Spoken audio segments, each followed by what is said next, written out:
Neelchakra cinema দিয়ে বিরতি ভেঙে ফিরছেন ঢাকাই সিনেমার নায়ক আরিফিন শুভ। ঈদুল আজহায় মুক্তির অপেক্ষায় থাকা যে ছবির নাম নীলচক্র, গতকাল সন্ধ্যায় নিজের অফিসিয়াল ফেসবুক পেজে 19 সেকেন্ডের একটি টিজার পোস্ট করে ফেরার ইঙ্গিত দিয়েছেন এই নায়ক। নির্মাতা মিঠু খানের পরিচালনায় নীলচক্র ছবিতে আরিফিন শুভর বিপরীতে আছেন মন্দিরা চক্রবর্তী।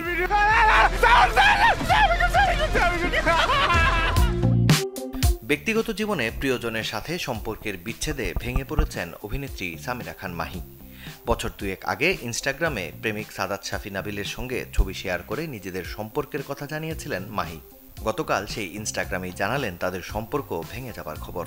অভিনেত্রীর সম্পর্ক বিচ্ছেদের এমন খবরে সামাজিক যোগাযোগ মাধ্যমে মিশ্র প্রতিক্রিয়া জানিয়েছেন নেটিজেনরা।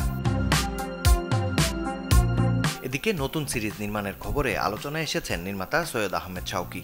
গোলমোহর নামে যে সিরিজটি নির্মিত হচ্ছে দেশীয় ওটিটি প্ল্যাটফর্ম চরকিতে। নির্মাতা শাওকির পরিচালনায় তৃতীয় এই সিরিজটিতে অনেক জনপ্রিয় শোবিজের জ্যেষ্ঠ এবং নবীন শিল্পীরা অভিনয় করেছেন। শিগগিরই জানানো হবে গোলমোহর মুক্তির তারিখ। নতুন প্রতিভার খোঁজে দেশের বেসরকারি টেলিভিশন চ্যানেল দীপ্ত টিভি আয়োজন করেছে দীপ্ত স্টার হান্ট। দেশের আনাচে কানাচে ছড়িয়ে ছিটিয়ে থাকা অভিনয় শিল্পীদের অভিনয় প্রতিভা খোঁজার লক্ষ্য নিয়ে শুরু হয়েছে অনুষ্ঠানটি। এরই মাঝে দীপ্ত টেলিভিশনের নিজস্ব কার্যালয়ে চলছে সেরাদের সেরা খোঁজার আয়োজন। শিগগিরই গ্র্যান্ড ফিনালে আয়োজনের মধ্য দিয়ে জানানো হবে চূড়ান্ত বিজয়ীদের নাম।